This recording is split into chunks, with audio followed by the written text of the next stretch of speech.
Hey everyone, so I've decided to start doing monthly updates on our sales and what we're doing with our business to sort of give you guys a little bit of insight into how we're growing, what our strategy is, and what we're doing to try and reach our goal of having $1 million in sales. So I'm going to be starting with June 2019. Now, June was an anomaly for us, a different kind of month because Jay and I were actually traveling in Europe for most of the month. So that meant that the marketing and advertising and promotional processes that I usually do were not happening, right? Because we were on vacation. We did not put the store on vacation because we have an employee who could do our shipping for us. And she did a fantastic job getting everything out on time and to our customers.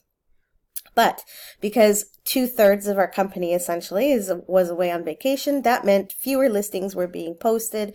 There was a lot less advertising and promotion happening. Ads weren't being revised, renewed, and tweaked. That's all stuff that I normally do, and we weren't putting on any sales or promotions. So that slowed our sales down quite a bit. And so over the month of June, on eBay, we sold 173 items. That is significantly lower, about 40% lower than we would typically see in a month. Of course, we have had Etsy sales. Etsy's been doing fairly well for us, averaging a couple sales a day there. We had some sales on Bonanza. We had a couple sales on Discogs, Craigslist. So we sell on lots of different platforms, but eBay is kind of our main game. So this is a significantly slower month than usual. At 173 items. So here's a little recap of some of the cooler things that we sold. The most valuable item that we sold was this Zeiss Super Iconta folding camera. Now we picked this camera up from a yard sale with a bunch of other cameras. This was the best one that was in the bunch. I had it on sale at 10% off, and as soon as I put it on sale, it sold for $404.99 US. So I think we paid about $80 Canadian for the whole lot of cameras, which included 4 or 5 cameras and a few accessories. So obviously this was an awesome flip for us. I shipped this to Portland.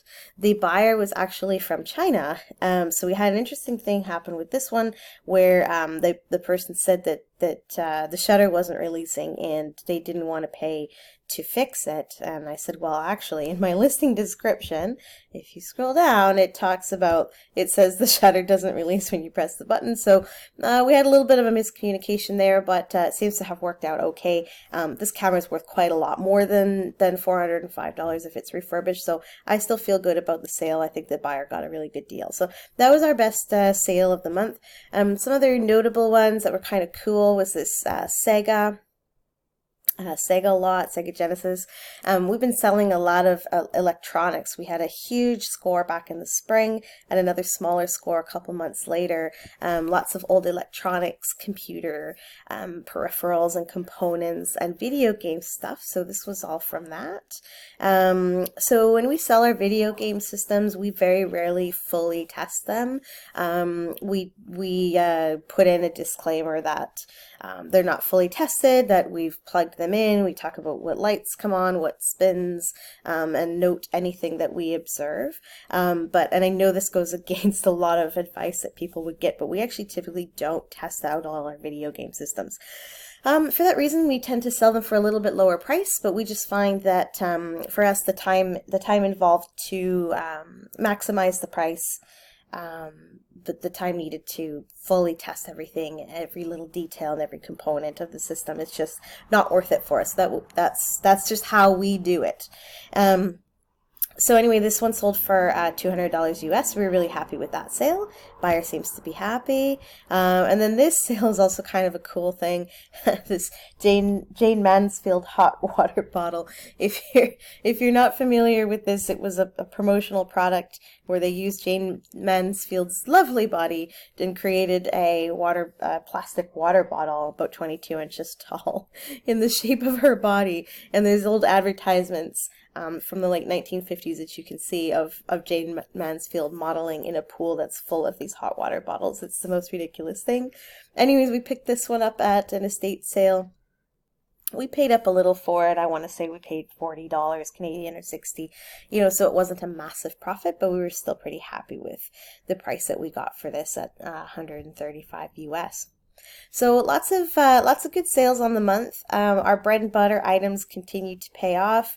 Comic books, if you follow us, comic books are our thing. So we're selling comic books all the time. We're still selling those Matchbox and Hot Wheels items. So that kind of stuff kind of pays our bills, although they tend to be lower value items. We have a lot of them, so they always go. So 173 on eBay plus whatever it was on Etsy, probably 40 or 50 things, and a handful of sales from other areas still brought us up to about 60% of what we would expect to earn in a month. And we're pretty happy with that considering we spent 3 weeks of June traipsing around Europe. If you're curious about whether we picked on the Europe trip, we did a little bit. We went to a couple of flea markets in Austria and in Prague, but they weren't super successful. One thing we realized was that our knowledge about collectibles was not nearly as useful overseas as it is in North America. Just everything is kind of different. It's hard to figure out what kind of items are fakes, what's considered junk and what's considered collectible. It's all old, so it looks cool to us, but we just couldn't tell what was valuable. And of course, not speaking the language made things a bit hard too. So that's basically my update for June. This is the very first one. I'd love to get your feedback, what you want to see more of, what you'd like to learn about our business and what we do. Just leave a comment and let me know, and I'll make future videos even better for you. Have a great day.